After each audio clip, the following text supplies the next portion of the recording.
আর ঠিক যেভাবে আমি রেসিপিটা তৈরি করছি পুরো ভিডিওটাতে চোখ রাখুন। ঠিক সেভাবে তৈরি করলে মুম্বাইয়ের সেই বিখ্যাত জনপ্রিয় স্ট্রিট ফুড পাওভাজি মশলা আমরা বাড়িতেই তৈরি করে ফেলতে পারবো। চলুন শুরু করা যাক। কড়াই ভালো মতো গরম করছি, আর গরম করে তাতে দিচ্ছি বাটার। আমরা এখানে 1.5 চামচ বাটার দেবো। বাটারের পরিমাণটা বেশি দিলে তবে টেস্টটা ভালো হয়। আর ফ্লেমটা একেবারে লো আছে। বাটার দেওয়ার সময় বাটারটা গলতে শুরু করবে, সেই পর্যন্ত আমরা অপেক্ষা করব। বাটারটা গলে গিয়েছে। এবার এর মধ্যে আমরা দেব পেঁয়াজ কুচি। আমরা পেঁয়াজ এখানে 2খানা মাঝারি সাইজের নিয়েছি, কুচিয়ে ছোট ছোট করে কুচিয়েছি, সেটা দিলাম। এবার ফ্লেমটাকে একটু বাড়িয়ে দেব, মিডিয়াম করে দেব। লো থেকে মিডিয়ামের মধ্যেই রাখবো। প্রয়োজন মতো আমরা ফ্লেমটাকে বাড়িয়ে কমিয়ে রান্না করব। তবে এই পেঁয়াজটা কিন্তু লাল লাল হবে না, পেঁয়াজটা নরম হবে। কখনই ভাজা ভাজা লাল লাল সেটা হবে না, সেদিকে খেয়াল রাখতে হবে। পাওভাজি মশলা তবেই ঠিকঠাক হবে। এর মধ্যে এবার দিলাম রসুন বাটা 1 চামচ। আমরা পেঁয়াজটা 3-4 মিনিট রান্না করেছিলাম। এবার রসুনটাও আমরা 2 থেকে 3 মিনিট আমরা রান্না করব। এবার এর মধ্যে আমরা দেব আদা বাটা। রসুন বাটা 1 চামচ দিয়েছিলাম, আদা বাটা 1.5 চামচ দেব। দিয়ে এটাও 2-3 মিনিট আমরা রান্না করে নেব, লো থেকে মিডিয়াম ফ্লেমের মধ্যে রেখে আঁচটাকে। এবার মেশাবো টমেটো। 2টো মাঝারি থেকে একটু বড় সাইজের টমেটো নিয়েছি, এটা কুচিয়ে রেখেছি, সেটা দিলাম। দিয়ে আবারও ভালো মতো 4 থেকে 5 মিনিট রান্না করব।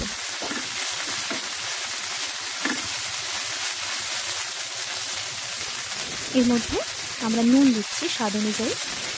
আমি এখন একটু অল্প করে দিচ্ছি, 1.5 চামচ মতো। এটা একটু বুঝে শুনে দিতে হবে।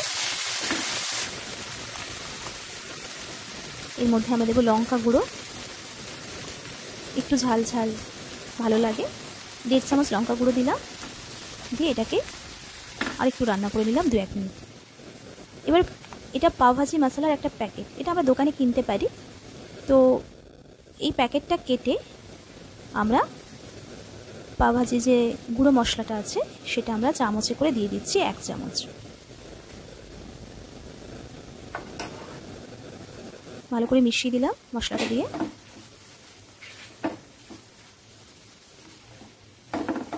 এর মধ্যে এবার কাসুরি মেথি দেব। হাতে ঘষে নিয়ে আমরা দিচ্ছি। এখানে 1 চামচ কাসুরি মেথি, সেটা দিলাম হাতে ঘষে নিয়ে।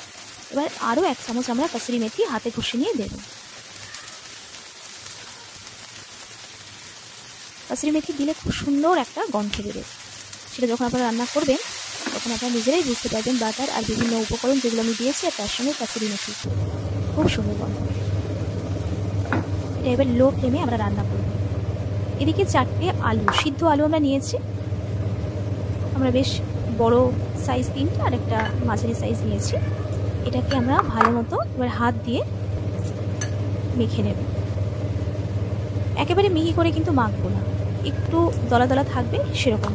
আলু ভাতের মতো একেবারেই মাখবো না, দলা দলা থাকবে সেভাবেই মাখবো। হাত দিয়েই করবো, প্রয়োজনে চামচ দিয়ে, ঠিক যেভাবে দেখাচ্ছি। আমাদের কড়াইতে ফিরে যাচ্ছে। এবার মশলাটা কষা হয়েছে, কখনোই ভাজা ভাজা হবে না, আমি আবারও বলছি। ফ্লেমটা একটু লো করা আছে যাতে পুড়ে ধরে না যায়, সেদিকে দেখতে হবে। এবার এর মধ্যে আমরা মিশিয়ে দেব সিদ্ধ করে হাত দিয়ে চামচ দিয়ে মাখানো আলু। আলুটা দেখুন একটু দলা দলা আছে, তবেই ভালো লাগে পাওভাজি মশলা রেসিপিটাতে। এইরকমভাবে আলু দিলে এরকম দিতে হবে, হয় এইভাবেই দিতে হয়। আলুগুলো দেওয়ার পরে সিদ্ধ আলুটা এবার সমস্ত মশলার সঙ্গে আমি চামচ দিয়ে স্প্যাচুলা দিয়ে মিশিয়ে দিচ্ছি, যাতে আলুর মধ্যে সমস্ত মশলাগুলো মিশে যায়। খুব সুন্দর একটা টেস্ট। এটা আমরা পাউরুটি দিয়ে খাই। আর সেই পাউরুটির রেসিপিটা ডেসক্রিপশনে আমি লিঙ্ক দিয়ে দেবো, আপনারা সেটাও ফলো করবেন। সেভাবে বাড়িতে পাউরুটি বানাতে পারেন। যখন আমাদের দোকানে গিয়ে কেনার সময় সুযোগ হবে না, তখন আমরা বাড়িতে কিন্তু পাউরুটিটা বানিয়ে ফেলতে পারি। আমরা মিশিয়ে দিয়েছি ভালো মতো করে মশলার সঙ্গে আলুটা। এবার একটু নুন দিলাম স্বাদ অনুযায়ী। নুনটা কিন্তু আমি বারবার বলি একটু বুঝে শুনে দিতে হবে। এবার আরও 1 চামচ কাসুরি মেথি আমরা হাত দিয়ে ঘষে দিয়ে দিলাম। এবং এর মধ্যে আবারও আমরা পাওভাজি মশলা 1/2 চামচ দেব। 2টো স্টেপে কাসুরি মেথি পাওভাজি মশলা দিলাম, সেটা কখন কখন আপনারা একটু দেখে নেবেন, অবশ্যই সেই মতো করেই দেবেন। মিশিয়ে দিলাম সবগুলো দিয়ে। এইবার এর মধ্যে জল দিচ্ছি। জলের পরিমাণটা আমরা একটু বেশি দেব, বেশ বড় কাপের। এখন এক কাপ দিলাম, আমরা 2 থেকে আড়াই কাপ জল দেব। কারণ এটার জন্য বলছি, এই যে এতটা পরিমাণ আলু জলটাকে টানে। আর পাওভাজি মশলার ক্ষেত্রে কখনো খুব শুকনো শুকনো হয় না, একটু রসা রসা হয়। তো সেই জন্য জলের পরিমাণটা আমাদের একটু বেশি দিতে হয়, কারণ খুব তাড়াতাড়ি জল টেনে নেয়। সিদ্ধ আলুগুলো, মশলাও আছে। আমরা এর মধ্যে আরও একটু জল দিয়ে দেব। টোটাল আমরা 2 থেকে আড়াই কাপ জল দিয়ে দেব। দিয়ে এটাকে হতে দেব, ফুটতে দেব, যাতে জলটা আর আলু, বিভিন্ন মশলা এগুলো রান্না হয়, কাঁচা না থাকে, জলো জলো না হয়, একটা খুব সুন্দর গ্রেভি তৈরি হয়, রান্না হয়। সেই মতো করে আমরা ফ্লেমটাকে লো রেখে এটাকে ফোটাবো। এটা অবশ্যই বাড়িতে বানাবেন, খুব সহজ, খুব তাড়াতাড়ি হয়ে যায়, একেবারে চটজলদি হয়ে যায়। আর এটা ফুটছে এখন, ফ্লেমটা একটু কম করে দেবো, নাহলে ছিটকাবে। সেই জন্য এই সময় ফ্লেমটা আমরা লো করেই রাখবো। এটা হবে 4-5 মিনিট আমরা হতে দেবো, ভালো করে পাকিয়ে নেব, রান্না করে নেব। এই যে জলটা দিলাম সেটা যাতে কাঁচা কাঁচা না, জলো জলো না লাগে, সেই জন্য আমরা বেশ খানিকক্ষণ ধরে 5-6 মিনিট ধরে রান্না করব। আমাদের আরও পাউরুটির রেসিপি আমি শেয়ার করব, সেটাও আপনারা চোখ রাখবেন শিউলির হেসেল ভিডিওতে। আমাদের টেকনিক্যাল শিউলি আরও একটি চ্যানেল, যারা নতুন ইউটিউব চ্যানেল খুলেছেন তাদের জন্য ভীষণ দরকারি। সায়েন্স ক্লাস আমাদের আরও একটি চ্যানেল, পড়াশুনো করার জন্য আছে, ছাত্রছাত্রীদের অবশ্যই চোখ রাখবেন। এবার আমরা ওপর থেকে বাটার দেব। আমাদের কমপ্লিট। কিন্তু কিভাবে সার্ভ করব বলি, যখন আমরা এই পাওভাজি মশলাটা রেডি হয়ে যাবে, যখন আমরা সার্ভ করব, তখন ঠিক যেভাবে দেখাচ্ছি সেভাবে একটা প্লেটে নেব। আর গরম গরম পাওভাজি মশলা নিয়ে তার উপরে কিন্তু বাটার দিতে হবে। সব সময় আমরা যখন পরিবেশন করব বাটার দেব।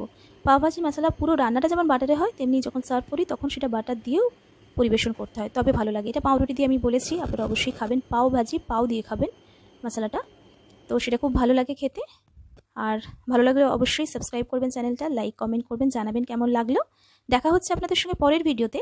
কিন্তু পাউরুটির রেসিপি ডিসক্রিপশনে লিঙ্ক দিয়ে দিচ্ছি, অবশ্যই সেটা ফলো করবেন। অবশ্যই বাড়িতে বানান, যদি মনে হয়, যদি ভালো লাগে, অবশ্যই বাড়িতে বানাবেন, দারুণ লাগে খেতে। দেখা হচ্ছে পরের ভিডিওতে। সুস্থ থাকুন, সুন্দর থাকুন, নমস্কার।